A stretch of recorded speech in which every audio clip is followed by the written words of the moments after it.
All right, folks.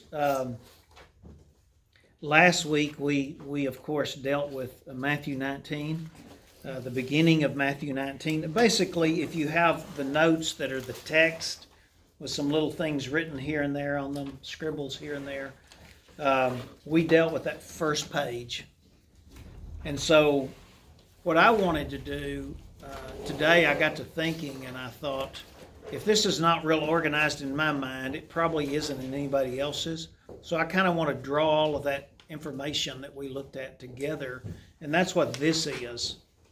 And again, whenever I put something like this together, I try to be as accurate theologically and biblically as I can, but I can certainly learn something if someone else brings up something and we figure out there's something in addition to add or change. You remember this, the context, the situation. Jesus is in Perea. He's actually started his descent, if you will, to head down, and eventually he'll go across the Jordan River and right up to Jerusalem to his death eventually. And so he's in Perea. One of the things that I forgot to point out last week, I did mention that John the Baptist, remember, lost his head over this divorce situation.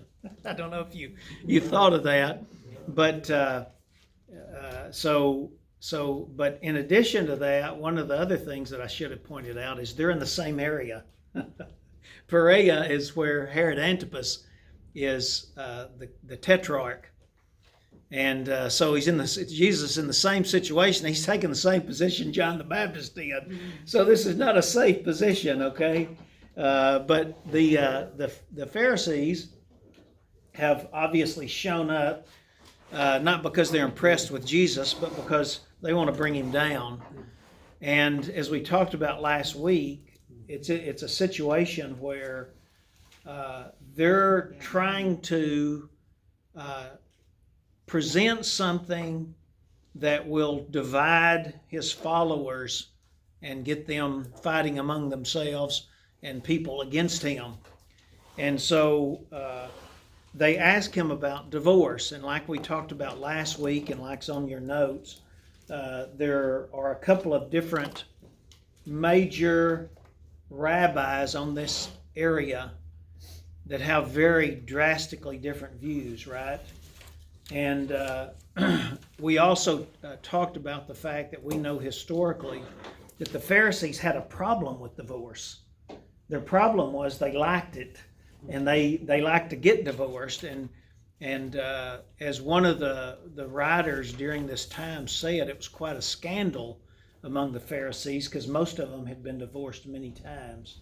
And so they're obviously leaning toward the liberal rabbi's position. And so they ask him about the whole idea of divorce. And we looked last week at his response, and we noted that he didn't point out a rabbi's position like their traditional way of teaching was, but he went back to Genesis 1 and Genesis 2, and he quoted from those and drew his conclusions from there. And then they asked him about what about what Moses wrote, and we looked at Deuteronomy 24, and they said, Moses commanded them to give them their wives a writ of divorcement, and of course he didn't command anything. It was a permission because of the hardness of the heart, he said. And in some of the things that I've read, the women couldn't get a divorce, but the men could, and primarily, and the idea apparently in the Old Testament is some husbands didn't want their wives, and they wanted to divorce them, or they didn't want them around. And so Moses gave a writ of divorcement because they were not caring for their wives. They may have even been abusive to their wives. And so if there was not a way to get out of that abusive situation, then they're just trapped under the law. And so that's why Moses did what he did. But it didn't change God's position on marriage and divorce. And that's what Jesus brings up. And so as we look at a summary of this, this is what I've put together. Basically, if you have your text there, Matthew 19, Jesus pointed out, according to Genesis 1:27, God made one man, Adam, and one woman, Eve. And there are only two sexes or genders and only two people there in the beginning. In fact, the man was created first and the woman was created from the man. Since the woman was created from the man, and the man was one flesh when created, in other words, one person, then marriage brings those two parts of the original created person back together into one flesh. That's why it's called a one flesh relationship. That's where you get the phrase that Jesus uses for this reason. In Genesis 2:24, God, after he created Eve, he said, because she had been taken from him, for this reason, then the man is to leave the father and mother and cleave to the wife, and they're to become one flesh. Again, that's the point here. That's God's marriage design. That's what Jesus says in Matthew 19, verses 5 and 6. Number 3, God is the one who brings a man and a woman together. One of the things that Jesus points out is that marriage is a sovereign act. Jesus expresses this idea in this way: what therefore God has joined together, let no man separate. And then number 4, in God's eyes, the laws of man do not alter his law. Man's law does not break the marriage bond which God created.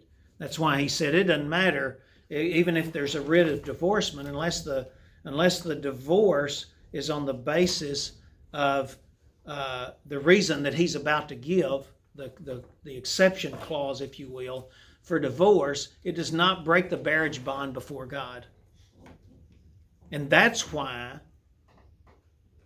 if you divorce your wife and she goes and gets a divorce, you've caused her to commit adultery, and she's committing adultery, because in God's eyes that marriage bond is still there. Man can't dissolve that. So that was his point there. Okay, number 5, Moses never commanded divorce, but permitted it, which was a concession because of man's cruel, sinful heart, but that was not God's original perfect design. That's what he says. Number 6, he says, I say to you, because see, he's quoted the Old Testament, and now he's going to give an authoritative statement. He says, I say to you, divorce is only permissible when the man or the woman commits immorality. He says, except for immorality. And again, even in conservative scholars, you read 10 commentaries, and there's all kinds of view on, as I pointed out last week, this is not the normal word for divorce, but you have some people say porneia, which is the word used here, is just a synonym here for divorce because of things in the context. Other people say, no, it's not, or he would have used that word, and it's just, there's not consensus on it. What we can say is the word that is used is immorality. It's a general word for immorality. And so the Greek term actually is broader than just adultery, even though it can definitely mean adultery. It includes other gross immorality such as fornication, homosexuality, bestiality, premarital sex, incest, basically all the things that were condemned in the Old Testament. In Greek, in Hebrew you had different words. In Greek you can cover all that with porneia.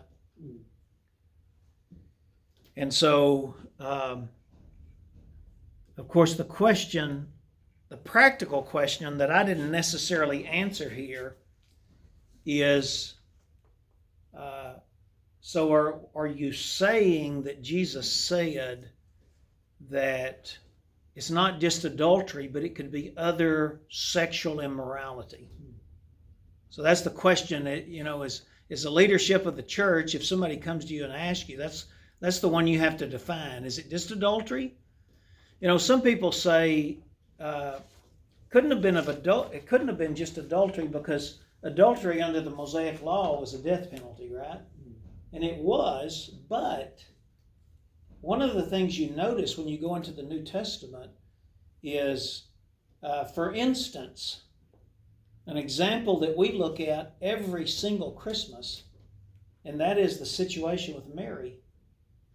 So you have a situation where, at least in the human mind, this could not have happened unless she had committed some act of immorality, right? And you have a righteous man, Joseph. He was a godly man, but he did not say, you got to die, did he?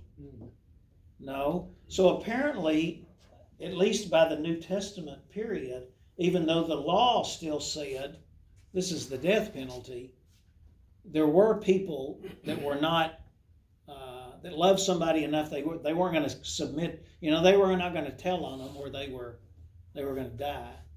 And so you also ask the question, is this Jesus kind of changing that standard? In other words, since we're headed toward the new covenant, even though it's not inaugurated yet, it appears that as we go through the Gospels, Jesus is changing their view on some things that would not necessarily violate the Mosaic covenant, but give them a deeper understanding of the Mosaic covenant. For instance, when Jesus was speaking on the Sermon on the Mount, he said, he talked about adultery. It says, thou shalt not commit adultery, right?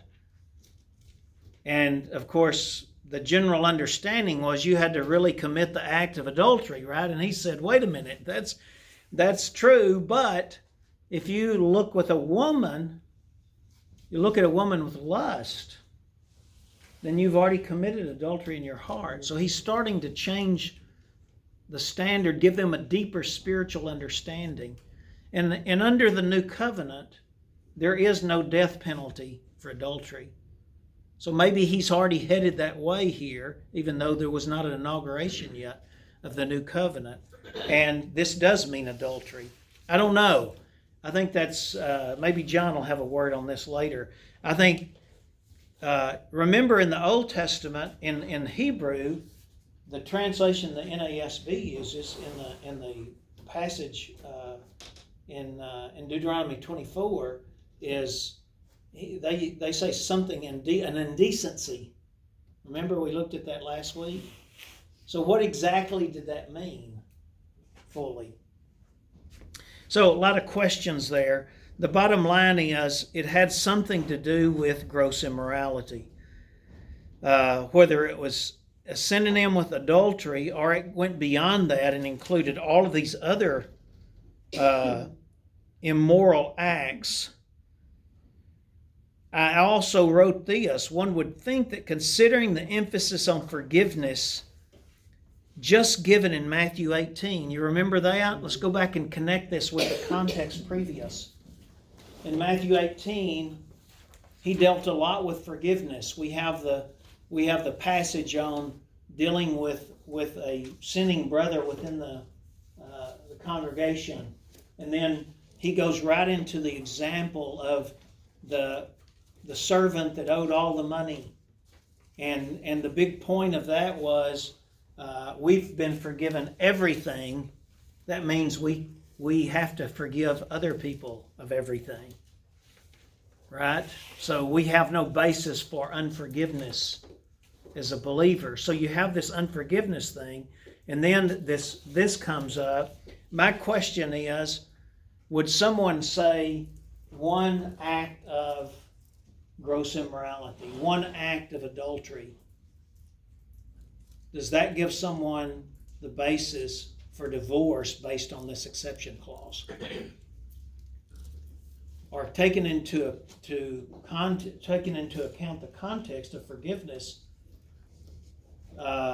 would this lend itself more to the fact, and the language really doesn't answer this, more to the fact of the idea of you got a marriage and you're trying to hold it together, and there is a habitual sin here, or an unrepentant attitude here. You know what I mean? Well, just because you have the right that the law is on your side for a divorce, the law is not that you have to have a divorce. That's right. You know, it's not a command. It's not a command. So, right. That's good, Frank. So, I think a lot of that, I think forgiveness does, and I think that's the way Christ wanted to have forgiveness was intended for that. Yes. I think.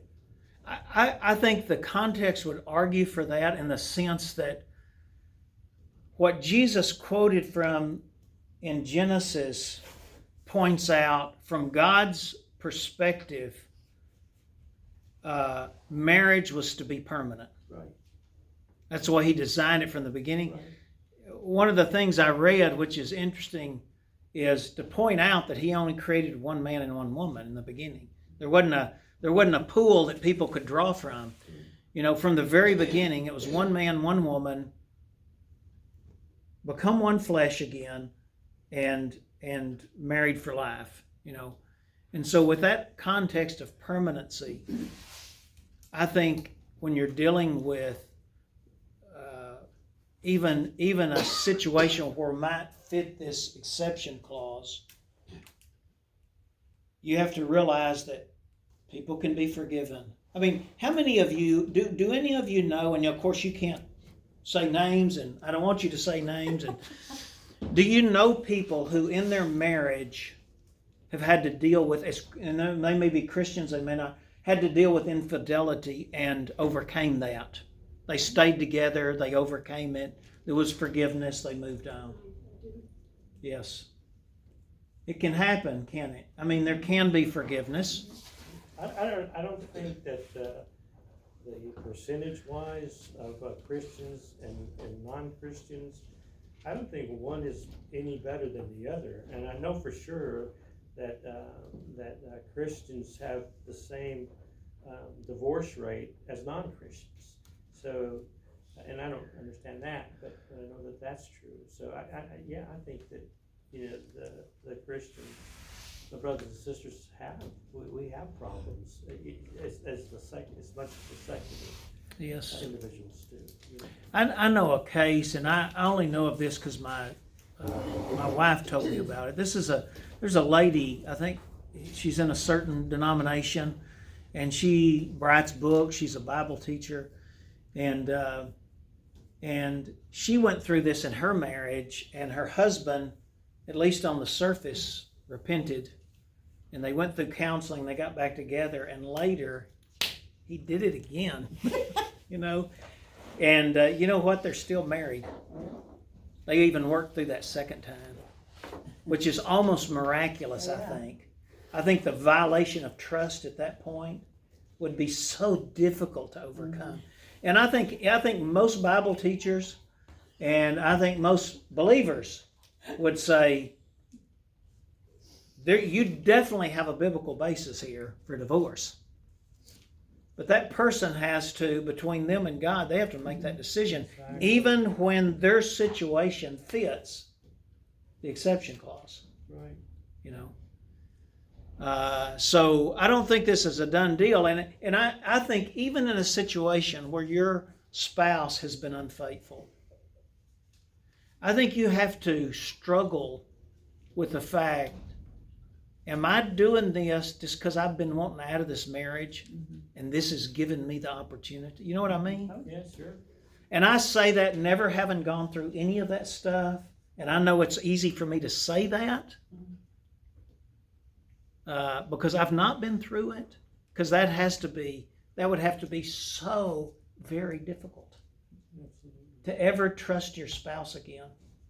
You know, I would say it would take years, and it would definitely take the work of the Spirit of God in both hearts to be able to keep going. You know, there. I keep going back to situations like this, and I mean, when you get through that, you just know that there was no way that you could have done that on your own. You couldn't have done that with God being there. Then you just know that it was God that got you through that, and that gives you more reason to forgive and to go on. Amen. But it's you have to be in your life knowing that there's no way you could have done it. Yes. And you couldn't. You really The couldn't have divine done it on power. your own. Absolutely. Pastor, I don't know about that in the Old Testament. But didn't God tell a man to go find a harlot that he was married Hosea to? Hosea. is the And lady's name. take her on himself. No, Gomer's the lady's name. Hosea is the prophet. Yes. But he told him to go find her and remarry her because he wanted to show what Israel was doing to God. Yes. Yes. And of course what God will do with Israel in the future. That's prophetic too. Absolutely. I don't know how many times he told him to go find her. But Yeah, he it's did. been a while since I read Hosea, but that's definitely what he did. Yeah. It's a very unusual book, but it teaches incredible truth about the relationship between God and Israel. Well, let's Absolutely. remember that when Yes. God put Adam to sleep and made woman, you had a perfect couple. Yes. And so that was the laws for that perfect couple. Of course, he knew that things would change, but that's in a perfect situation and a perfect couple. Right. Yes. It's interesting that God references Israel to a harlot over and over and over again. Yes. Or the woman. You know, Yes. he always, John uses when the woman is in pain. Israel. He's Yeah. talking about Israel. Yes, absolutely. Yes. All right. Number 7. If a man or a woman gets a divorce for any other reason. By the way, we might turn over to Mark 10:12. There was because when we talked last week, we were talking about, this talks about men divorcing, but what about women? And in Mark 10, verse 12, this is a parallel passage, by the way, as you'll note if you look at the beginning of 10. See, verse 2, the Pharisees, they're testing him. He's responding to them. And in verse 12 it says, verse 11 says, and he said to them, whoever divorces his wife and marries another woman commits adultery against her. And if she herself divorces her husband and marries another man, she is committing adultery. So it mentions the woman divorcing the man there. I just wanted to point that out. So, verse 7, or number 7, if a man or a woman gets a divorce for any other reason than the above, and then remarries, then he or she commits adultery in God's eyes. That's the same thing he had said back in the Sermon on the Mount too, by the way, remember? In Matthew 5, and I've got that verse down there. Number 8, if a man or a woman gets a divorce on legitimate grounds, in other words, the sexual immorality of her spouse, then remarriage is allowed. This could be remarriage to someone who has had a legitimate divorce or someone who has never been married before. But it couldn't be to someone who had a divorce that was not within this exception clause, because then that would be adultery. Does that make sense? Yeah, because if she commits Even if she She- divorced yeah, legitimately. If she gets a divorce and she marries a guy that's never been married, Right. it's causing him to be Right. wrong also. Right, if her divorce was not legitimate, if you will. So if divorce in the United States was only on this basis, and even in the situations where there was adultery or some kind of other illicit sexual sin, they tried and they worked it out. How many divorces do you think we'd have in the United States? You think the percentage would drop? Very few. A lot. Nowadays, Yes. people just don't put up with each other. Right. They get married and 2-3 years down the road and say, that's not what I wanted. Yes. I'm spending some time with a couple right now and doing premarital counseling with them. And one of the things, because of the kind of influences that young couples have nowadays, one of the things I start on from the first session and mention and talk about in every single session is the fact that marriage is all about dying to self and committing to live for that other person and for God. In other words, there's a tendency in our present culture to live for yourself. Mm-hmm. And there's a tendency to believe we have our own bank accounts, we make our own decisions with our money, and okay, we'll agree to pay this bill and you agree to pay this bill, but there's never a coming together and becoming one flesh. Right. And so if you start marriage that way from the very beginning, and you make your own decisions on what you're going to do with your money, and you have your own dream and vision and all of that stuff, and you're still living for yourself, marriage will never work. If you're living for yourself, marriage will never work, ever, ever. Zero amount of the times. But if you see and understand that one flesh relationship, and you become one, and you work together, and it's 100% on both sides, and you know that God is with you, and you always seek His advice for decisions and where you're headed in your family and where you're going to work and all that type of thing, you have the presence of the Holy Spirit in your life, marriage can work. And you can get through all. That doesn't mean it's going to be easy. Marriage is never easy. No. Ever. For anybody. You know, you see these old couples that have been married 70 years, you know, and I've known some of those. And I think some people look at them and say, well, they probably never had a care in the world. You know, what a perfect union, you know. No. You know, it takes 100% on both. It really does. Both folks. Yes. You're supposed to become one, and you can't become one if one's going this way and that one's going that way. No. You may not ever have a perfect marriage, but the best marriage you can ever have is going to be a Christian marriage. But that's going to be in anything. That's going to be the most perfect relationship you have with other people, your friends, you know, your family, your spouse. If it's not perfect, it's still going to be the best, because you don't learn to love until you see the love of Christ. Yeah, you know, that's when you top out. You know, and you don't really to be honest, unless you're a believer, you don't have the capacity to love you need to. You don't. In a marriage. That's so true. That's so true. And that's why I don't understand about non-Christian couples, because without God, I don't see how they do it. My daughter had been married 3 times. The first marriage, I went to the back of the church and we were fixing to go down the aisle. And I said, honey, he said he's a Christian. He made a profession of faith. He'd been baptized, but we have not seen him in real life. And she said, Daddy, she said, I'm going to have to marry him, because I said I would. I said, no, you don't have to. 3 years after they got married, she called me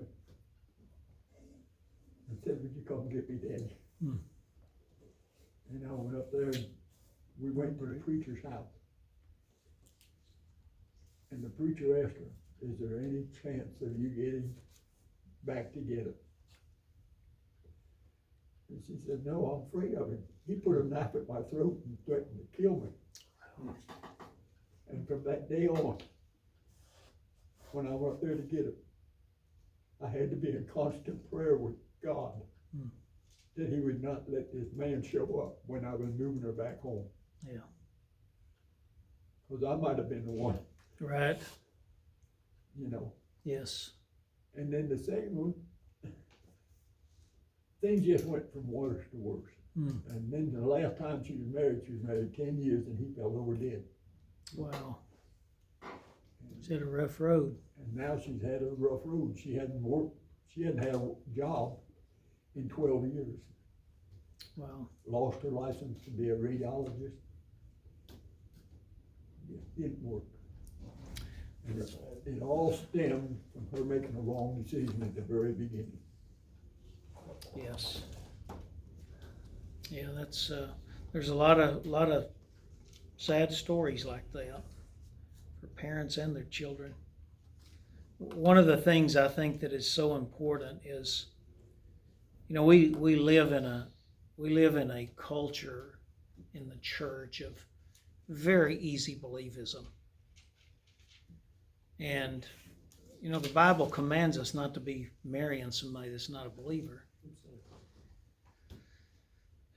But don't just go on the base. Teach your kids and grandkids. Don't just go on the basis of them having some kind of profession of faith. Look at their life. How do they live? You know, you can see Christ in someone. Absolutely. Observe them. That's why you don't marry somebody quickly. Take time to get to know them. Take time to get their. You know, one of the great things about Drew is ever since he got here, you know, we really talked about courting. Courting has a lot of different definitions according to the person, but not even use that term. The idea of the fact that when you're a Christian family and you want your kids to marry someone who loves the Lord and knows the Lord, and they're going to create a Christian family, the whole family is involved in that process of getting to know each other, getting to know that person. They don't show up at your door, take your daughter, come back, you know, 5-6 hours later, and you never have time to know them. You spend time with them and spend time with them over a period of time. Does that mean 100% you're always going to be right? No, but I want to tell you, if you've got the Spirit of God living in you, and you're observing people and listening to people and watching people, you got pretty good discernment whether that person knows the Lord or not. And hopefully your children trust you and they involve you in that process. In fact, I would not let, I mean, we said this is the way it's going to be. This is the way it's going to be. Because we love you. And if that's the right person, we've been praying for that person for about 15 or 20 years. So we're going to find out if that's the person, you know. One of the neatest things about meeting brothers and sisters, and one of the neatest things was when we started coming to this church. I'd love to meet people that you get to know them and visit with them, and it's like, man, he's got it. Yes. You know, he understands. You know, he's got it. And I've done that with more people in this church than I have with anybody else. Neat, it's just Frank. a neat thing to know someone and get to know them and thinking, oh, what she does, she's always doing this, and they go here and they got it. You know, Yes. and I just love that. And that's what needs to happen. Amen. When they're dating. Yes. You know, they need to know.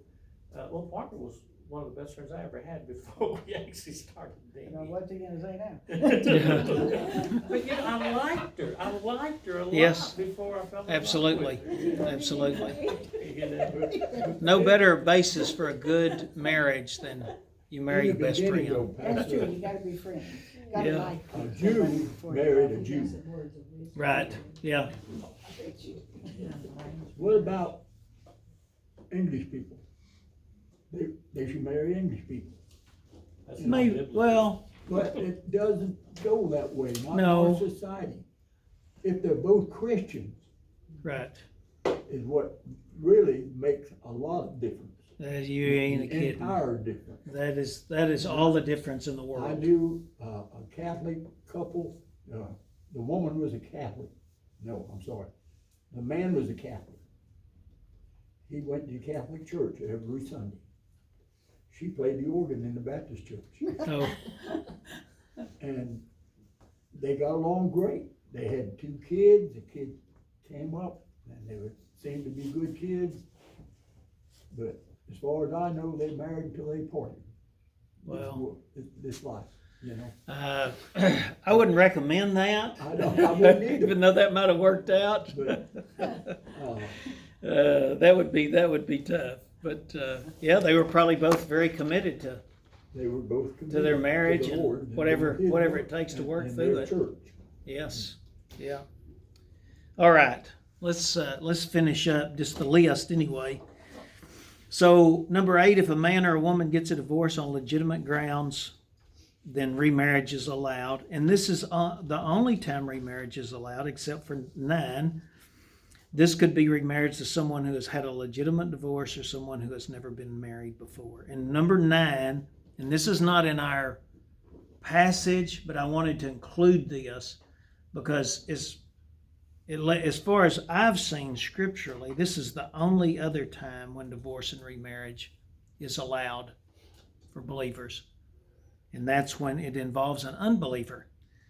When a Christian is married to an unbeliever, and I believe in the context of 1 Corinthians 7, what Paul was dealing with is, in other words, he went into Corinth and he preached the gospel and people got saved.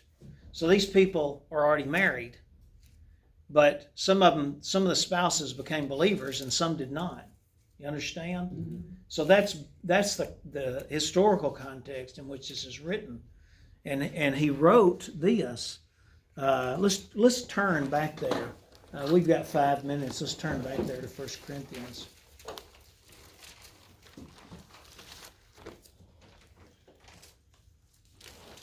Seven.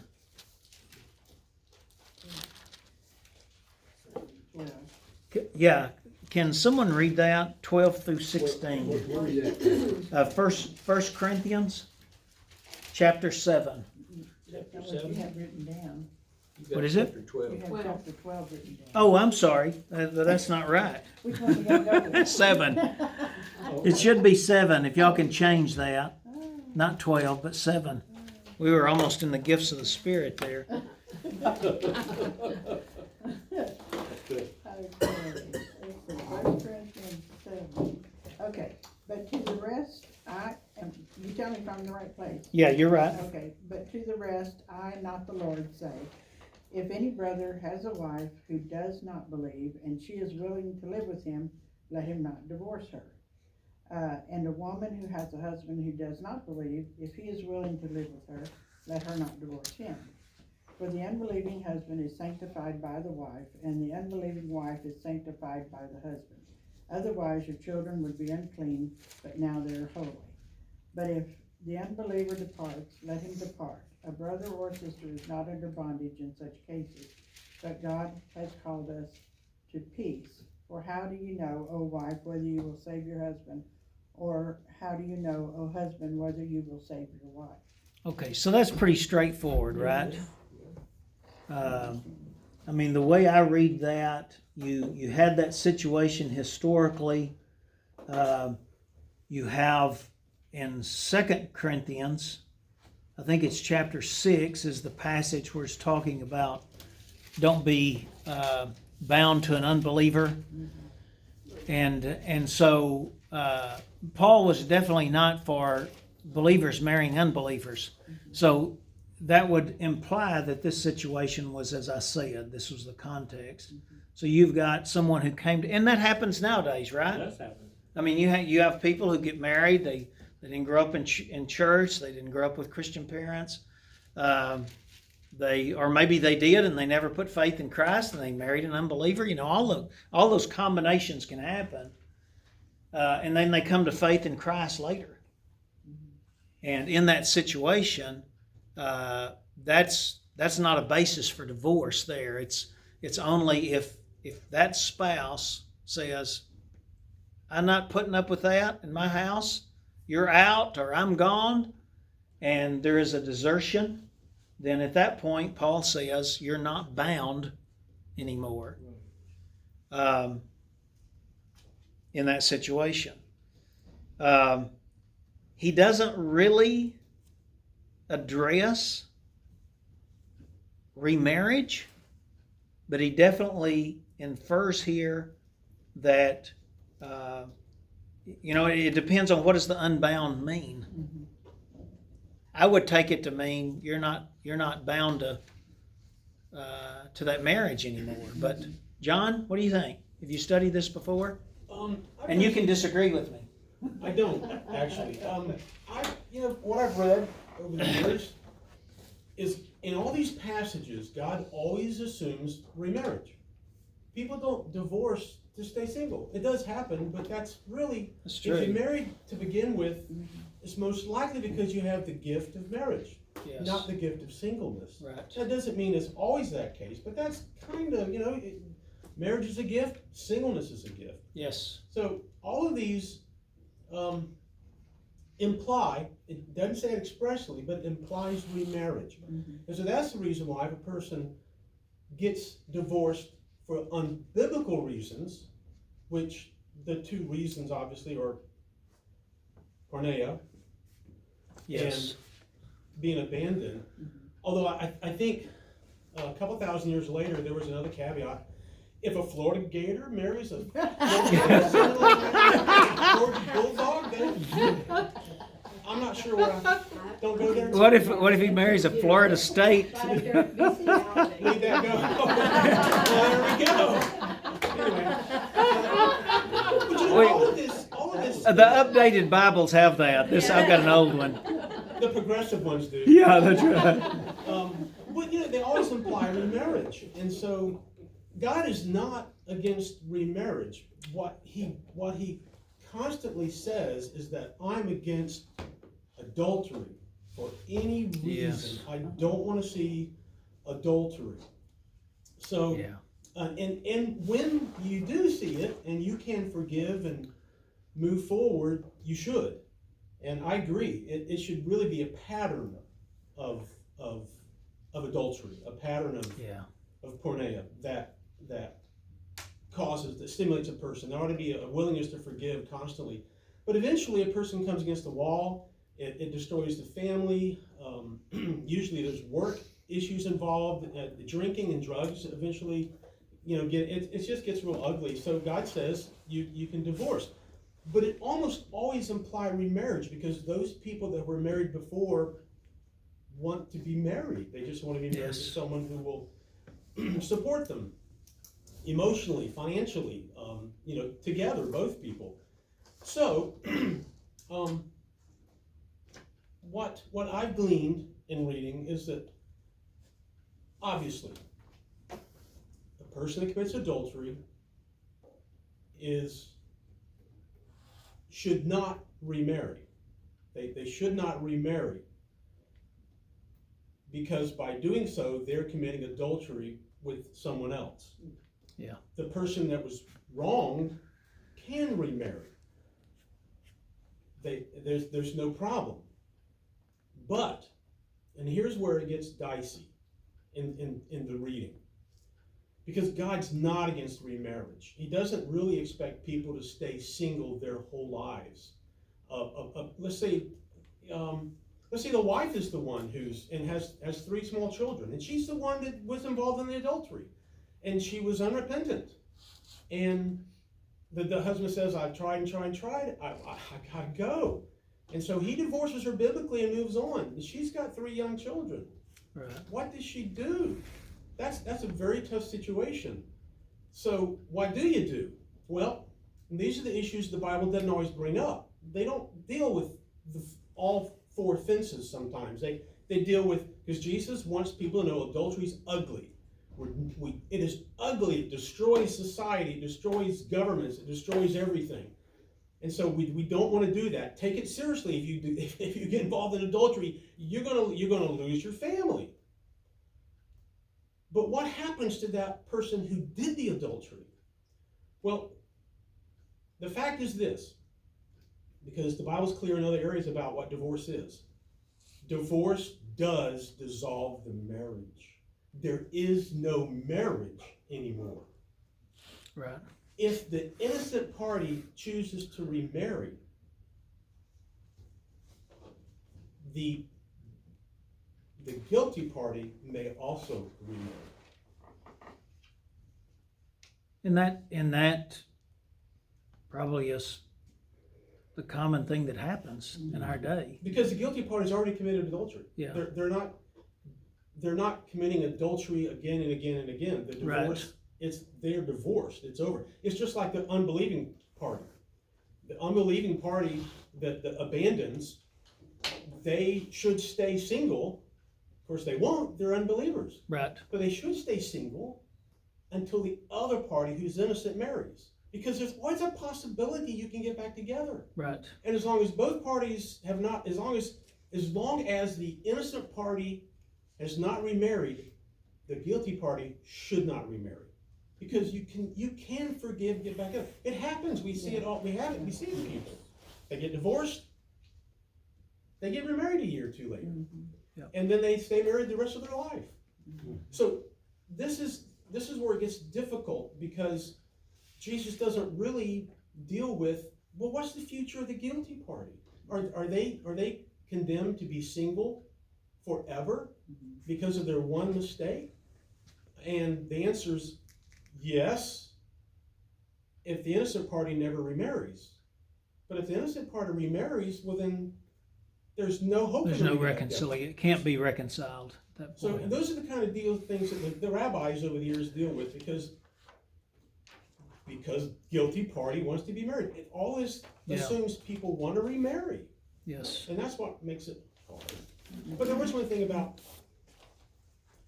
the adultery. During this period, the Jews, just like in John 8 with that adultery woman, Yes. the Jews can't kill anybody. They can't stone people. They really could only stone people for one reason, and that was that middle wall partition there on the temple, the soreg, that the Gentiles separated the Gentiles from everybody else. That was the only reason that the Jews could kill somebody under Roman rule, was for that reason. If a Gentile got into the temple area they weren't supposed to, they could kill them. That was legal. That was the only thing legal. So really, they couldn't.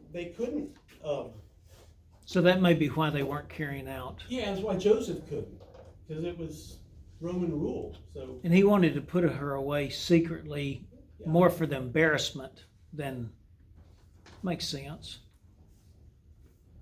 Of course, next time we'll talk about the fact that the response of the disciples, and the response of the disciples was like, if it's that hard to get a divorce, It's just not married. let's not get married. Of course, Jesus deals with that, and John mentioned that. Okay, if that's what you're chosen for, to not be married and to live single, that's one thing. But if not, it's going to be tough, But Paul encouraged that too, He did, yes. I just have one more question. Yes, And it's in that Corinthians that we just read. okay, When you're talking about the husband sanctifying the wife and the unbelieving wife sanctified to her husband. Give me a little more depth. I just think that in other words, if say it's the wife that's saved and the husband that's unsaved. In other words, the Christian being in the home, you're going to hear the Word of God. You're going to see prayer. You may even see the kids, taken to church, that type of thing. That's what it's talking about. Obviously, it's not talking about they're saved in the sense of sanctified, because that can only happen in one way. There's got to be a decision that made. scenario happens a lot, Yeah, that's true. It happened to one of my older sisters that they had children that were already teenage years before he accepted Christ. Yes. And And she's a sister that, I think she's been to Israel maybe 12 or 13 times. You know, she's fluent in Hebrew, and Wow. she stuck it out, you know. Yes, And he would go to church, but he was not a believer. right. You know? But you know, like I said, And every time he went to church, and every time she prayed, and yeah. And, you know, all the influence in the home, that's all opportunity for the we Spirit had, to work. We had church members praying. Of course, we had the Amen. family praying, and Sure. it took years. You know, I'm sure it was probably close to 20 years before Wow. he finally accepted Christ. Look at this Awesome. scenario. You've got an adulterous wife and an adulterous husband, and then they both get